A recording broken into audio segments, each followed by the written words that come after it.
जी हाँ दोस्तों, वीडियो है टोट से संबंधित। टोट का आप इंट्रोडक्शन जानेंगे कि टोट क्या होता है, उसके बाद इसका एसेंशियल जो कंपोनेंट वगैरह है वो क्या है, फिर डिफरेंस भी जानेंगे कि टोट क्या होती है। तो फर्स्ट चैप्टर का ये बहुत इजीली स्टार्ट करते हैं। और यदि आप चैनल पर नए हैं तो बिल्कुल सब्सक्राइब कर लीजिए। चलिए स्टार्ट करते हैं।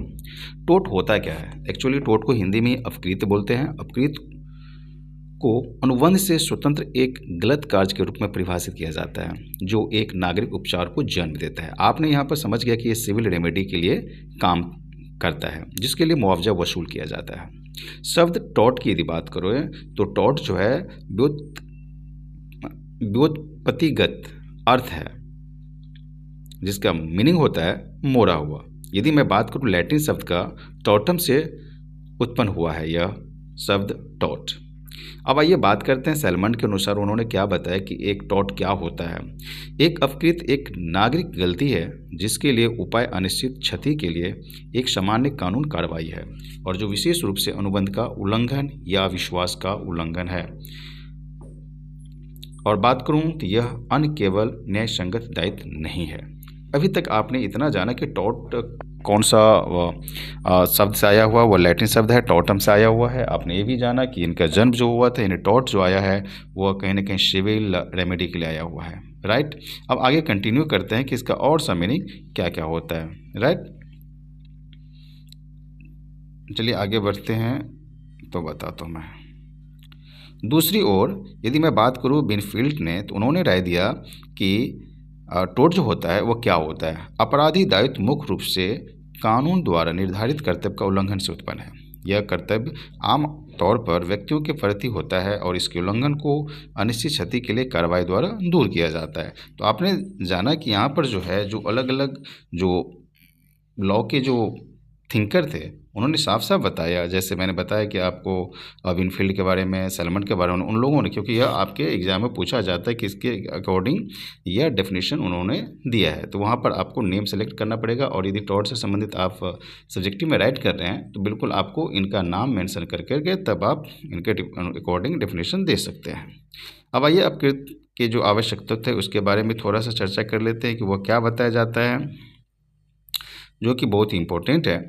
यदि मैं इसेंशियल एलिमेंट की बात करूँ तो इसमें जो है सबसे पहले ये रहता है कि गलत कार्य। राइट, तो टॉट में जो गलत कार्य है वह क्या बताता है। जब कोई व्यक्ति किसी कानूनी कर्तव्य के अधीन होता है और उसका पालन न करने से पीड़ित हानि होती है तो वह गलत कार्य करता है। अब गलत कार्य पीड़ित के निम्नलिखित निजी अधिकारों का उल्लंघन करता है, जैसे कि उनका जो प्रतिष्ठा है, शारीरिक सुरक्षा है, कानूनी अधिकार है, इस सब को कहीं ना कहीं अफेक्ट करता है। अब कानूनी क्षति क्या है यह भी जानना बहुत ही ज़रूरी है। इसमें अलग अलग नेम बेस दिया गया जो कि आपके लिए इम्पोर्टेंट है। वो है कानूनी क्षति कि कानूनी क्षति और वास्तविक क्षति में अंतर होता है। एक होता है कि आपके पास जो अधिकार है कानूनन वो उसका आप उपयोग नहीं कर पाते हैं, और एक होता है वास्तविक क्षति कि जब आप किसी भी फिजिकल लॉस में चले जाते हैं। तो आइए अपकृत में बिना किसी वास्तविक क्षति के भी कानूनी अधिकार का उल्लंघन कानूनी कार्रवाई योग होता है, जबकि बिना किसी वास्तविक क्षति के कानूनी कार्रवाई योग नहीं होती। बिना किसी वास्तविक क्षति के कानूनी अधिकार का उल्लंघन का अर्थ क्या है वो मैं आपको यहाँ पर बताता हूँ। यदि मैं बात करूँ SV बनाम वाइट की, तो यहाँ पर बताया गया है साफ साफ कि वास्तविक क्षति के कानूनी अधिकार को उल्लंघन का अर्थ क्या होता है। वादी को मतदान के अधिकार का प्रयोग करने से रोका गया। राइट, यह माना गया कि वादी क्षतिपूर्ति के हकदार थी। ऐसे यदि बात करूँ तो वास्तविक कुछ उसका फाइनेंशियल नहीं गया, ना पैसा गया, ना धन गया, ना संपत्ति गया, लेकिन उसको कहीं ना कहीं मतदान देने के अधिकार से रोका गया। तो उनकी किस प्रकार की क्षतिपूर्ति करना है, क्या उसका क्षति हुआ कि नहीं हुआ। गुलिस्टर ग्राम स्कूल मामले में बताया गया है कि वादी के स्कूल के पास ही एक प्रतिद्वंदी स्कूल स्थापित किया गया। ठीक है, एक स्कूल था ऑलरेडी, उसके बगल में जो एक और स्कूल खोला गया, तो उसे किस तरह से क्षति हुआ। आप बोलेंगे नहीं मैंने तो अपना प्रॉपर्टी में अपना इन्वेस्टमेंट किया था, उनके इन्वेस्टमेंट को मैं तोड़ा, ना मैं उसको कुछ नुकसान पहुंचाया, फिर भी कैसे उसका नुकसान हुआ। तो आइए इसे भी और अच्छे से जान लेते हैं। तो वादी स्कूल के पास ही एक प्रतिद्वंदी स्कूल स्थापित किया गया। यह मानना है कि वादी की मुआवजा नहीं मिल सकता क्योंकि कोई कानूनी क्षति नहीं हुई है। राइट, क्योंकि वह उसका किसी तरह से फिजिकल हार्म नहीं पहुंचाया, और वह कानूनी क्षति इसलिए बोला क्योंकि उनके पास अधिकार था कि वह स्कूल खोल सकता है, ओपन कर सकता है, एस्टैब्लिश कर सकता है, और उन्होंने जो भी डॉक्यूमेंट की ज़रूरत थी, जो भी सर्टिफिकेट की ज़रूरत थी, जो भी लाइसेंस की ज़रूरत थी, उसको उन्होंने फुलफ़िल किया और उनको किसी न किसी ने डिपार्टमेंट या किसी न किसी संस्था ने उनको इस तरह से हेल्प भी किया। मतलब मेरा कहने का मतलब ये है कि जब स्कूल खोला गया, उन्हें पूरा का पूरा अधिकार का भी उपयोग किया और जो भी ज़रूरत थी वो भी किया। तो यहाँ पर जो आपने एसपी बनाम वाइट का भी बारे में देखा, गुलिस्टेट ग्राम स्कूल के मामले में भी देखा, तो ये आपने जाना कि बिना वास्तविक क्षति के भी कानूनी अधिकार का उल्लंघन कानूनी कार्रवाई योग्य होता है, बिना किसी वास्तविक क्षति का। तो आपने अभी तक देखा कि मेन एलिमेंट क्या होता है और टोट क्या होता है। आगे बताता हूँ कि आपका जो है ये अपकृत कानून या अपकृतियों का कानून ये क्या होता है। बिनफील्ड के अनुसार अपकृत कानून एक विकसित होता हुआ विषय है और इसमें कई नए अपकृत जुड़ते हैं, इसलिए यह अपकृत का कानून है। हालांकि सैलमन का मत था कि यह अपकृतियों का कानून है। तो अपकृत और अपकृतियों, टोट और टोट्स के बारे में बताया जा रहा है, राइट। अब बात करते हैं अपकृतियों के कुछ सामान्य तत्व कौन कौन सा होते हैं। यह बहुत इंपॉर्टेंट आपके लिए, ये जानना भी बहुत ज़रूरी है ये सब पॉइंट क्या क्या है, क्योंकि आपसे यदि एक एक करके पूछा जाए तो आप इससे अच्छे से आप आंसर दे पाओगे। कार्य या चूक, अपकृत गठित करने के लिए एक गलत कार्य होना आवश्यक है। यदि आप किसी को टोट बताओगे तो इसमें एक चीज़ होना बहुत ही ज़रूरी है कि गलत कार्य होना चाहिए। यह चूक का कार्य हो सकता है या तो जानबूझकर किया, यदि कोई विलिंगली किया तो भी और बाय मिस्टेक किया तो भी। यह कार्य मानवीय नियंत्रण से परे नहीं होना चाहिए। ऐसा ना होना चाहिए कि वह मानवीय नियंत्रण से बाहर है। स्वैच्छिक और अनैच्छिक, गलत कार्य स्वैच्छिक हो या अनैच्छिक हो, आप चाहते थे तब हो गया या तो नहीं चाहते थे, नुकसान पहुंचाना, टोट आना, कोई गलत कार्य करना और तब हो गया। अब इरादा मकसद की बात करो, यही आपका मोस्ट इम्पोर्टेंट जो टॉपिक है वो अंडरस्टैंडिंग करने के लिए है कि आखिर टोट में होता क्या है। इरादा, मकसद, लापरवाही और सावधानी। किसी कार्य में इरादा या मकसद हो सकता है या वो लापरवाही या सावधानी के कारण उत्पन्न हो सकता है, राइट। तो आपने यहाँ पे ये समझा कि इरादा, मकसद, लापरवाही और सावधानी।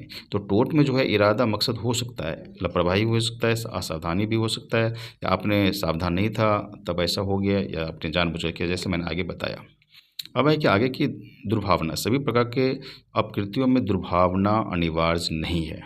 जी हाँ, यह निम्नलिखित मामलों में अनिवार्य है, जैसे कि मानहानि की है, डिफेमेशन था, दुर्भावनापूर्ण कोई अभियोजन हो गया, संपत्ति को दुर्भावनापूर्ण क्षति हुआ, बदनामी हुआ। तो इस तरह में जो है आपको याद रखना है कि अपकृतियों की दुर्भावना अनिवार्य नहीं है, राइट।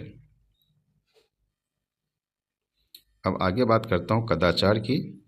तो कदाचार, कुकर्म, कर्तव्यहीनता। कदाचार का अर्थ है गैर कानूनी करना, यानी आप क्या करते हैं, कहीं ना कहीं गैर कानूनी काम करते हैं, वो कदाचार मुक्त नहीं है, वो कदाचार उसमें संलिप्तता है। और कुकर्म भी है, कर्तव्यहीनता भी है। तो कुकर्म का अर्थ है कानूनी कार्य का गलत तरीके से करना, यानी जो आप कार्य कर रहे हैं तो आपके पास राइट है, आप लीगली वर्क करते हैं, लेकिन लीगल वर्क में कहीं ना कहीं आपका जो मोटो है, आप जो प्रोसेस में जा रहे हैं वो कहीं ना कहीं गलत तरीक़ा से कर रहे हैं। कर्तव्यहीनता का अर्थ है ऐसे कार्य को न करना जिसके करने का दायित्व था, ठीक है। कर्तव्यहीनता का अंत है। यहाँ पर जो मीनिंग बताया वो किसी ऐसे कार्य को न करना जिससे करने का दायित्व था। अब दोष क्या बताता है, दोष ये बताता है कि ऐसा दोष जो किसी व्यक्ति के अधिकार का उल्लंघन करता है, अपकृत को जन्म देता है, राइट। तो अभी तक ने आपने यह भी जो तत्व मीन है वो भी आपने जान लिया। आगे कंटिन्यू करते हैं। अपकृत और अनुबंध के बीच को जो अंतर बताऊं तो ये अपकृत और अनुबंध में निम्नलिखित तरीके से अलग किया जा सकता है और अलग अलग आप जान सकते हैं अपकृत क्या होता है और अनुबंध क्या। टोट और कॉन्ट्रैक्ट की मैं बात कर रहा हूँ, राइट। टोट और कॉन्ट्रैक्ट में जो अंतर है ये 1 बाय 1 करके जानते हैं। एक अपकृत को अनुबंध से निम्नलिखित तरीके से अलग किया जा सकता है। किस तरह से आप टोट को कॉन्ट्रैक्ट से डिफरेंशिएट करेंगे और उनके बीच का डिफरेंट भी बताएंगे, राइट। तो किसी अनुबंध के लिए स्वतंत्र सहमति आवश्यक है, यानी कंसेंट जो है वो फ्रीली होना चाहिए, किसी के दबाव में नहीं होना चाहिए।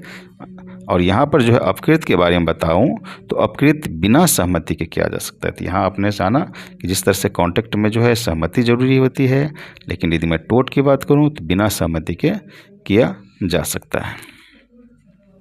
आगे है, अपकृत में सहभागिता का कोई सिद्धांत नहीं होता, लेकिन मैं यदि अनुबंध यानी कॉन्ट्रैक्ट में बात करूँ तो अनिवार्य है, और कोई तीसरा पक्ष अनुबंध के संबंध में निर्णय नहीं ले सकता।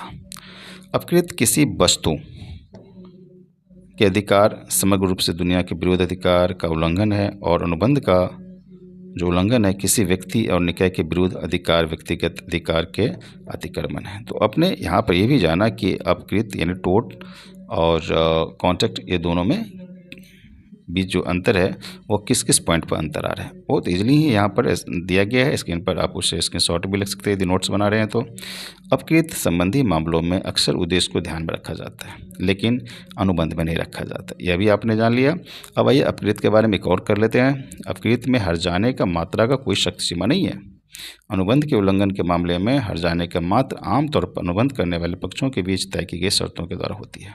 अब कभी भी जो कॉन्ट्रैक्ट होती है तो कॉन्ट्रैक्ट होने के साथ जो उनका डीड बनता है, जिसे हम कॉन्ट्रैक्ट डीड बोलते हैं, तो उसके अकॉर्डिंग उसका हर्जाना देना पड़ेगा।